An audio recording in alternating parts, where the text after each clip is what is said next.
I've known Vinai for a number of years. Without doubt, he was the candidate. Sometimes, when you employ somebody, you don't know if you're going to get on, but because we've known each other, that risk wasn't there. So I'm very excited that Vinai's joined us, and I think the club is going to benefit enormously from it. Vinai, good communicator, honest, integrity, bright, right? Enjoys being challenged, and I want to be challenged as well. Working with good people is one of the, if not the leading characteristic I look for when I'm doing a new role. Daniel and I have known each other professionally, as we've said, for a really long time, and I think we've got really complementary skills, and I think we're going to form a really powerful partnership. I'll be taking more of a lead day to day on operational matters on the pitch and off the pitch, but we'll be working on everything together. And certainly there won't be any decisions of any significance that happen at the club that we're not completely joined at the hip on. That doesn't mean that we always agree. We often disagree, and we often challenge each other. But I think that's a good thing. And I think by working together, we'll get to better answers. I think I've got some experience that is going to be valuable and is going to be helpful, but I don't have all the answers. I need to learn. I need to understand more about this football club. And listen, ultimately, in terms of how I see it, it's quite simple. I think a football club exists to make its supporters proud. And the way that you make your supporters proud is by competing to win and ultimately winning trophies. Doing that in a way that's consistent with the histories and the values and the traditions of a club that have been built up over many, many decades. And I'm genuinely not just saying it because he's sitting next to me, but Daniel was a key part of my decision as well. I think one similarity we've got, which is probably not healthy, is I know that we're both absolute workaholics, and there are lots of WhatsApps pinging between us at all hours of the day. I thought you were going to say we both like red wine. Yeah, but I don't know as much about red wine as you. So my immediate priorities around joining the club are really threefold.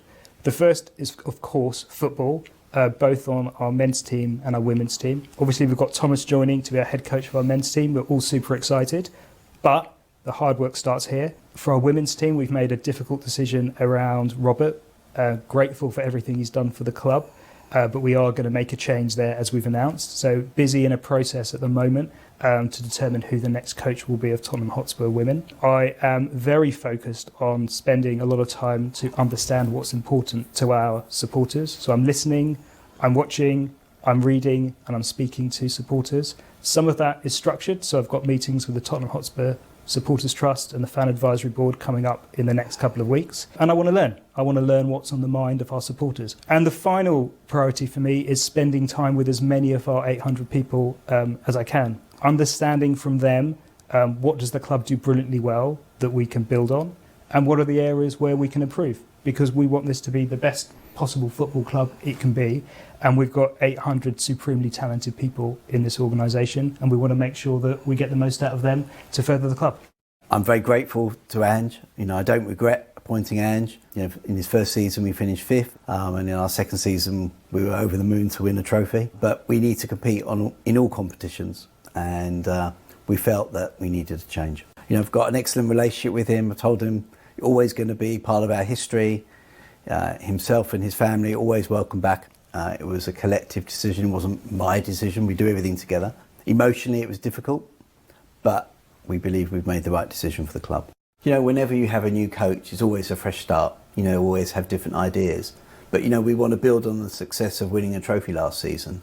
One of the things that stood out to me with Thomas, clearly highly intelligent, great communicator, superhuman being, plus all the other technical aspects that are obviously important. But, they really stood out to me in those 3 parts. So we ran a really, really thorough process at speed. We defined 10 characteristics that we think are important to be a successful manager at Tottenham Hotspur. We analysed in real detail, through our technical staff led by Johan, more than 30 candidates. We had a shortlist. We spent a lot of time with the shortlist, and Thomas was absolutely the number one candidate and could not be more excited to have him join the club. I agree with everything that Daniel said around his characteristics. Personally, one of the things I'm really excited about, that he is an outstanding developer of young players. So I really look forward to seeing what he can do with the squad that we have here. I think the club has got wonderful foundations. I'm biased. I grew up in London, so I think the club is based in the greatest city in the world. It has an outstanding stadium and training centre, and it's got a huge global fan base. The foundations are brilliant, but I wouldn't be here if I didn't think that there was another level that this football club can get to. We got a bit of a taste of that in Bilbao. I think everyone associated with the club wants more of that. And I think there is another level this club can get to, and I wouldn't be here if I didn't think that level was there. We're very proud of the stadium, but we need to make sure we win on the pitch. There's no point in having a wonderful stadium if you haven't got a wonderful team and winning. I mean, the reason we do all these other events is to provide additional financial resources to the club, which in turn goes back into the team. Everything is about the team. Everything. I don't know how you do it. I remember, I think when you got to 20 years, you might not remember this. I remember I sent you a nice bottle of wine with a letter saying, I don't know how you've done it for so long, because it just takes everything from you. It just, the energy you need to put into it. So your stamina is quite something. Do you know, I've got very broad shoulders. Failure's not an option. The desire to succeed.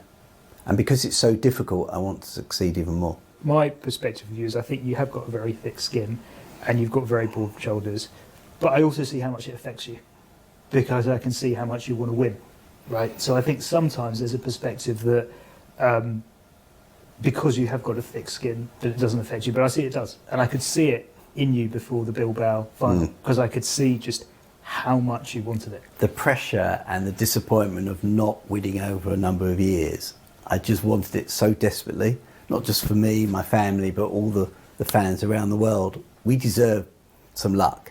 And that last 7 or so minutes was horrific. It felt like hours. So when that final whistle went, that was just an amazing experience. And you saw the outpouring of emotion with the parade. It was just incredible. We've won a European trophy. It's not enough. It's what we haven't done that is more important. We need to win the league. We want to win the Premier League. We want to win the Champions League. We want to win.